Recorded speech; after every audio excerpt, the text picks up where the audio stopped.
big girls. Good evening, everyone, and welcome to Ivy Madness. First, I want to say thank you to the media for being in attendance today and for your coverage throughout the Ivy League regular season. My name is Zach Starrett, the Assistant Executive Director at the Ivy League office. Joining me today is the Columbia Lions.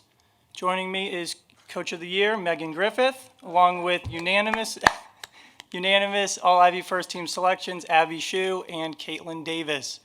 Coach, we're going to start with some opening comments from you, and then we'll take questions from the media. We'll bring a microphone over to you. Please state your name and affiliation prior to asking the question. Coach, the floor is yours. Thank you, Zach. Well, hi, everybody. It's nice to see a lot of familiar faces.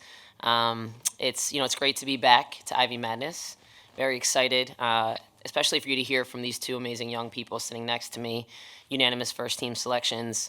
And, we had a really exciting year, but, this is a business trip for us, and we are very eager to hit the court tomorrow and looking forward to seeing you or letting you see what we have on display for this tournament. So let's get after it. I'm ready for questions. I think they're ready. I think you'd rather hear from them anyways. So go Lions. Here we go. Take questions from the media. Jen? Of course, Jen was first. You sick of me yet? Not yet, Jen. Never. Jen Hadfield with the next. For Abby and Caitlin, obviously you guys were in this same position last season at the Ivy tournament. Just curious how similar or different it feels this time around and how you're approaching coming into this one.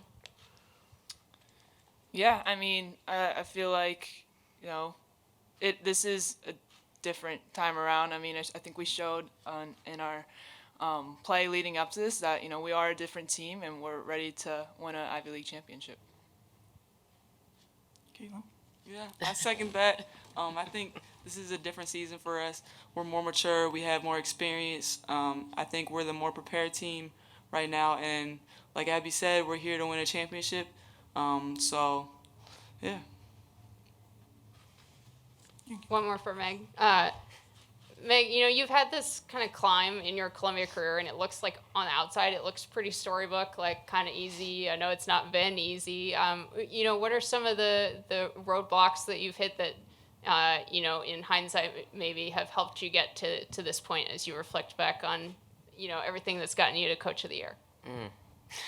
Roadblocks. There's been a lot of roadblocks. I would say that I believe that everything should be earned, right? Opportunities should be earned. And when I took the job at Columbia, right, it was a job that needed a lot of TLC, bottom line. And, me be able to come back home and have the support of our administration and the people at Columbia that really believed in me, that was like the very first thing. That's all I really needed. I knew everything else about the program, about the school that I need to know. And I think the adversity for me was honestly just building the relationships that, you had that unbreakable trust and bond with your players. And that just took time, right? Because there was a lot of players we inherited that, didn't want to come to play for me. And so you have to, figure that out and make sure you get the right ones, right? I have 3 of them right here with me right now that really believe in you and believe in this program and believe in each other. And, that's exactly where our culture is. I think if from the outside looking in, you probably are like, oh my gosh, that program looks so great to be a part of right now. But it's because they put the time in, they put the work in. And I have an incredible staff of people. I'm going to shout out my associate head coach, Tyler Cordell. She's been with me for 12 years, right? I don't know there's a lot of people in this profession that can say that. So consistency and messaging has been absolutely pivotal to our success. But roadblocks, I would just say the early years, honestly. Year 2 was way harder than year 1. Year 3 I thought was harder than year 2. And then year 4, these guys came to campus. So that made my life a lot easier. And at that point, most of the team was ours at that point. So. Thank you, Jen. Rob? Sure. Rob Brown, Ivy Hoops Online. For Abby, last year you were second team, and that was kind of a shock to a lot of us. And I've talked to the coach a number of times this year about what does it take for you to get to be first team. And after the second straight season where you're going to have about 100 3-pointers, how does it feel to finally get that recognition? Yeah, it feels good, but to be honest, that's not our focus. You could put me on honorable mention. Don't put me on the list at all. I don't care. We've came here to win an Ivy championship. That's what I'm focused on right now. But a question for I guess, Coach. Hannah, how is she doing? Is she ready for tomorrow's game? She is very ready.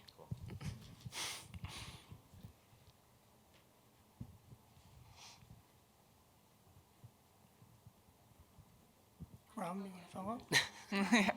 Yeah, Jen. I'll keep it going. I'm not going to let you off easy. Meg, I'll turn to you.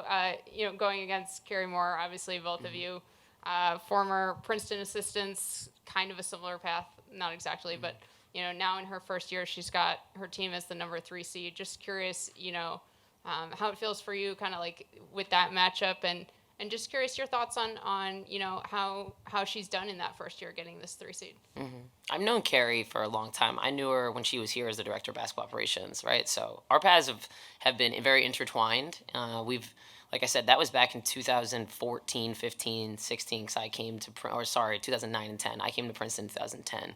So Carrie and I, we've known each other for a while. I have a great deal of respect for her. I think there's a lot of mutual respect between us. And I'm happy for her. I think year one is really challenging anywhere when you're trying to change the culture, and also follow in the footsteps of the hallmark of Ivy women's basketball, right? Kathy Delaney Smith, and she's doing a great job there. I know that she's still trying to figure out what her thing is, right? Like as all of us as coaches in your first couple of years. But good for her to be here in this spot, and to get Harvard back into the Ivy Madness again this year. And then last thing for me, but Caitlin and Abby, just what were the emotions kind of last week, beating Cornell in that tough game to be co-champions, and how do you either use that or move past that to get to here? I think that was a perfect representation of how we are on a team. We fight through adversity, and it was a high emotion night. I mean, it was senior night, and for us to, go through a night with so many distractions and come through with a win with, a huge price on the line, it shows that, we could fight through stuff like that. Agreed. I think it's just a testament to this team. Maybe that wasn't the way we wanted to finish the game and finish the regular season, but I think it's taught us a lot of lessons, especially going into this week, where, like Abby said, there will be a lot of distractions, and it's high stakes. Yeah, obviously the game with Cornell, a historic win, but also a really tough one, as you alluded to, Caitlin. Do you all feel now that you have to either win the tournament or at least have a really strong win tomorrow to secure your spot in the NCAA, because that's one of the goals? Give me to answer that question. I don't think they know much context. I'll go with the coach. Absolutely. Yeah, no, I mean, it's March. This is March. Cornell played like it was March. That's what I'm going to say. So I'm very grateful to Dana. Wrote her a little note, said thank you, right? That's what I tend to do after we have learning lessons. This is what you get from anybody in March. And so that was a great wake-up call. We got to start Ivy Madness a week before everybody else, in my opinion. So, this weekend is just us extending that run and making sure that we're ready for the NCAA tournament. But with that comes, we want the automatic qualifying, but we don't want that large. So we're going to go get that. Media, thank you so much for the questions. Coach Griffith, Abby, Caitlin, thank you for the time this evening, and good luck this weekend. Thank you, everybody.